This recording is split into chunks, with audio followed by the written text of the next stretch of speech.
যে কেন চুরি হলো খোকাবাবুর দপ্তরে, খোকাবাবুকে রক্ষা করতে কেন মুখ্যমন্ত্রী ফাইল নিয়ে পালাচ্ছে, তদন্ত হোক। কে মানা করে তদন্ত করতে? কিন্তু ইডি তদন্ত তো শুরু করে, তদন্ত শেষ করে কি? এই ইডিকে তাই আমি ইডিয়েট বলি, কতবার করে বলবো? এদের কথাতে আমার না আছে ভয়, না আছে ভরসা। গাড়িতে যে হামলায় নিষ্ক্রিয় পুলিশ, সিবিআই তদন্ত চেয়ে হাইকোর্টের দ্বারস্থ বিরোধী দলনেতা। কি করা যাবে? এই দেখবো আমরা, পশ্চিমবঙ্গে আইন নাই, তার জন্য কোর্ট কি রায় দেবে তার জন্য অপেক্ষা করো।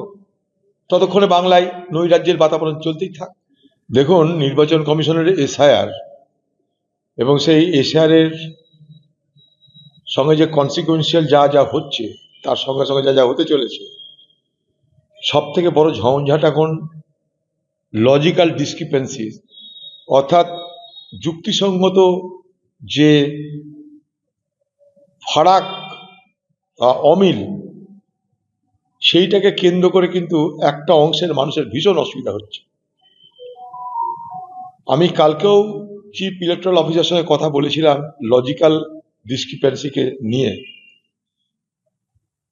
মানুষকে এই হয়রানি থেকে কি করে মুক্ত করা যায় যখন তাকে বলতে গেলাম, তিনি তখন বলছেন যে এটা তো রাজ্যের ডিএম এর দেখার দায়িত্ব, রাজ্য সরকারের অফিসারদের উপর আমরা ছেড়ে দিয়েছি, তাদের দেখার দায়িত্ব। এবার আমরা কোন দিকে যাব?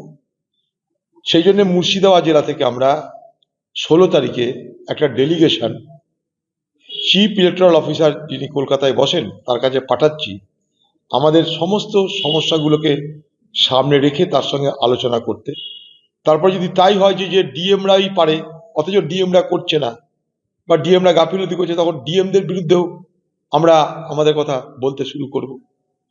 এখন রাজ্য সরকার আর নির্বাচন আয়োগ, নির্বাচন কমিশন, তাদের মধ্যেকার লড়াইয়ে সাধারণ মানুষের যাই অবস্থা একটা অংশের। এই রাজ্য সরকার প্রথম থেকে যদি এসআইআর এর বিরোধিতা করত, পশ্চিমবঙ্গের বিধানসভা যদি এই এসআইআর হবে না বলে তারা প্রস্তাব পাস করত, তারা কোর্টে যেতে পারত, সবকিছু করতে পারত। এই রাজ্য সরকার প্রথম থেকে কিচ্ছু করলো না, এসআইআর অ্যালাউ করলো, 80,000 সরকারি কর্মচারীকে তারা সুযোগ দিল, তাদের নিজেদের সরকারি কর্মচারীকে তারা সেখানটা লাগালো। আজকে যখন এসআইআর শেষ হওয়ার মুখে, তখন মমতা ব্যানার্জি পাঁচবার করে চিঠি লিখছে। দিদিকে এরপরে চিঠি কুমারী বলে ডাকতে হবে আমাদের। চিঠি কুমারী এখন চিঠি লিখছে।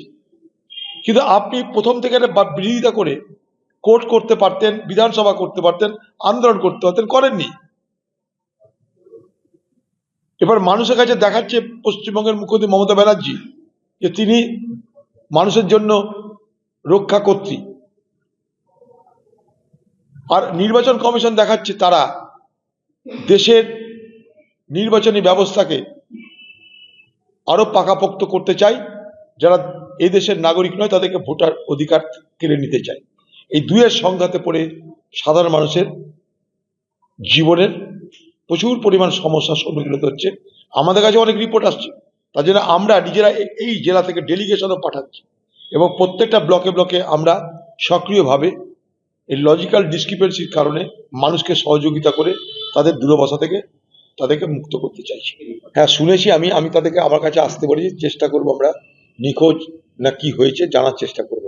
এরকম তো হচ্ছেই। আমি কালকেও গেছিলাম রানীতলায়, এই ভগবানগোলার দিয়ে, সেখানকার একটা ছেলেকে মহারাষ্ট্রে মেরে দেওয়া হয়েছিল। পরে জানলাম বাংলাভাষী হিসাবে মারেনি, তাদের মধ্যে দুটো শ্রমিকের মধ্যে বিরোধ থেকে মৃত্যু হয়েছে। তবু আমি সেখানে একটা যে লোকাল এমপি তার সঙ্গে কথা বলেছি, তাদেরকে বলেছি যে সেই পরিযায়ী শ্রমিক যে মারা গেছে, যে কোম্পানির আন্ডারে কাজ করতো, তাদেরকে বলে তাদের যেন আর্থিক সহযোগিতার ব্যবস্থা করা যায়, সেই জন্যে তারা যেন চেষ্টা করে। এমপিকে আমি বলেছি, ওদের বাড়ির সামনে দাঁড়িয়ে বলেছি।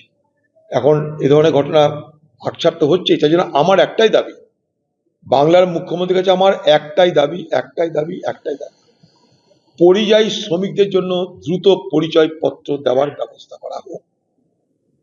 পরিযায়ীদের জন্য পরিচয়পত্র, এটা বাংলার মুখ্যমন্ত্রী দ্রুত বাংলার পরিযায়ী শ্রমিকদেরকে প্রদান করুন। বাংলার পরিযায়ী শ্রমিকরা অনেক অংশে তারা নিরাপত্তা পাবে এই পরিচয়পত্র তাদের হাতে থাকলে। আমাদের বাংলা সংস্কৃতি, বাংলা শিক্ষাকে আমরা যেন কোনোভাবেই কলঙ্কিত হতে না দিই। এ বাংলা আলোচনার বাংলা, বিতর্কের বাংলা, জ্ঞানের আদান প্রদানের বাংলা। সারা দেশ জুড়েই ভারতবর্ষের সভ্যতা আমাদেরকে এটাই শিখিয়েছে যে তর্ক থাক, বিতর্ক থাক, আলোচনা থাক, মারামারি নয়।